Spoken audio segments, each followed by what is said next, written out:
আসসালামু আলাইকুম। চলে আসলাম ছাদ বাগানে আলু তুলতে। দেখেন এটা আলু না আঙ্গুর, দেখেন তো কি বুঝেন। এই যে একটু আলু লাগাইছিলাম, দেখেন কয়টা হয়েছে। 2টা, 3টা, 4টা, 5টা, 6টা, 7টা, 8টা।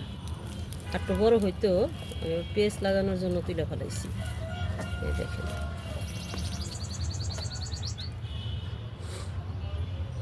10-11টা আলু হয়েছে, এক টুকরা 12টা আলু হয়েছে।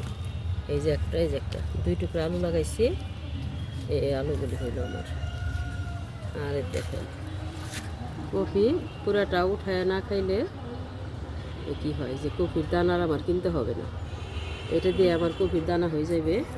এই জায়গা থেকে ভেঙে দিলে আবার কিন্তু হয়ে যাবে। দেখেন কত বড় হয়েছে, এটা দিয়ে আমি কপির দানা বানাইতে পারবো। গাছটা আমার 2 হাত লম্বা হয়েছে।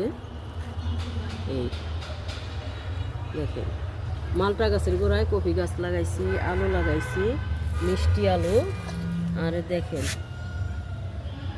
পুঁই গাছের কি আসছে বেশি, আর একবারে এই যে বট গাছের মতো হয়েছে পুঁই শাক।